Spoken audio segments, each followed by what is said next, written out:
that they said, yeah, let's stand with him. He's right.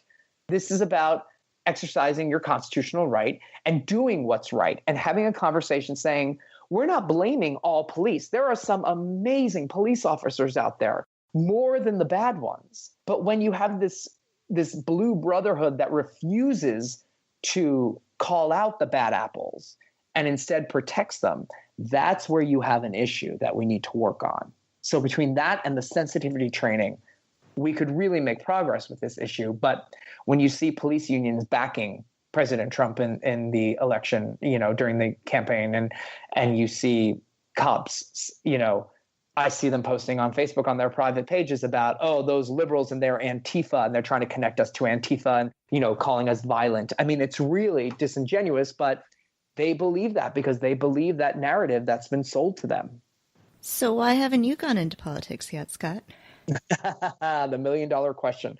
I would love to. And the honest answer is I did not want to go into politics until I found the right space for me, because I did not want to be the guy who was just some guy from a TV show running for office. I didn't want to be that. And not that listen, more power to somebody who's on a TV show who wants to run for political office, but I didn't want that to be my thing. I said, I want to go where I can be the most useful. And maybe that's local, and maybe that's, start very small. But I also live in Los Angeles, California, and it's a hugely competitive arena for politics. And my partner lives in San Francisco, and that's also a hugely competitive arena. And so, I've talked to people about how to find my space in that, but it is a very insular sort of clique of people who've been doing it for years. And I don't think I have the right to just step in and say, I'm here, let's get me elected. I think I need to join the ranks and work at it and then find the right time and the right fit. Yeah, I hear you. I live in Chicago. We have the same problem. Yeah. There aren't that many spaces to go into in politics. Although, Chicago mayoral election's coming up. So, guys, I might run for mayor. There you go. I would support you. Yeah, but that's the thing, right? You look at these candidates that are winning, all these brilliant female candidates on the Democratic side who are winning.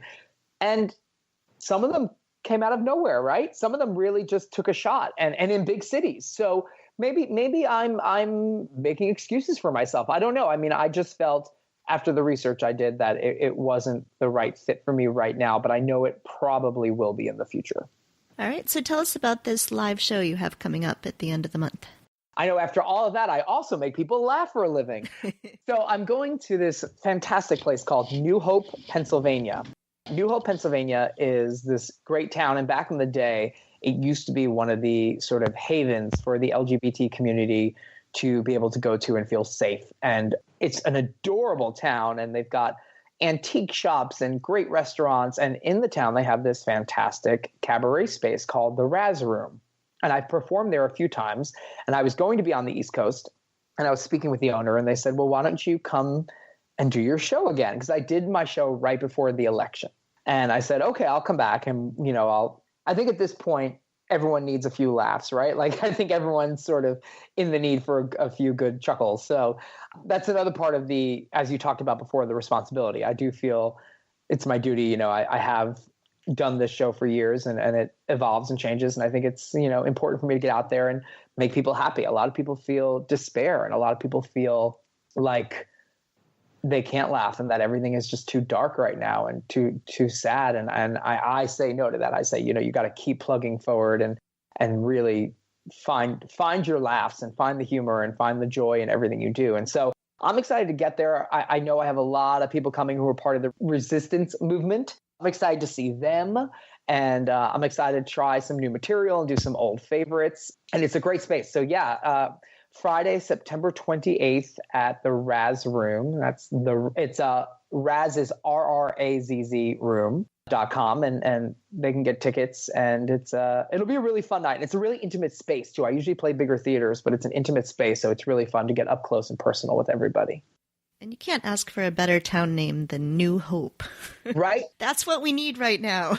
Yes, we all need some new hope. And I think people felt it the other day when President Obama did his speech, right? He sort of emerged from the shadows, and we all longed for the days where he was our president, but it did sort of get a lot of people rallied and excited again. And so I think people do need some new hope, and I will be there. Excellent. We'll put a link up for that show on our website so people can find that if they're going to be around the area. Is there anything else you wanted to be sure to talk about, Scott? What I would say to people is, if you're interested in staying involved and engaged, you can follow me on Twitter. It's at Scott Nevins. Facebook is facebook.com/official Scott Nevins.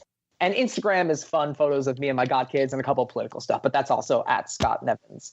I love keeping in touch with people. I love talking to people from all over the country who are hitting the streets and registering people to vote for the midterms and for 2020.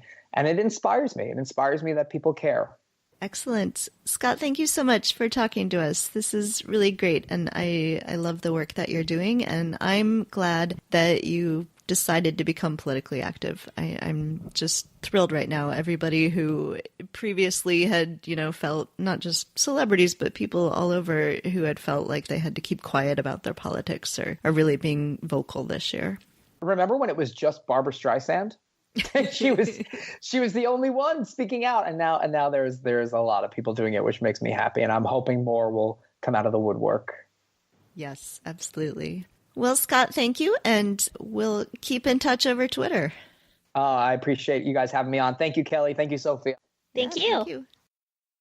Thanks for listening to Two Broads Talking Politics. Our theme song is called Are You Listening? Off of the album Elephant Shaped Trees by the band Immunuri, and we're using it with permission of the band. Our logo and other original artwork is by Matthew Weflin and was created for use by this podcast.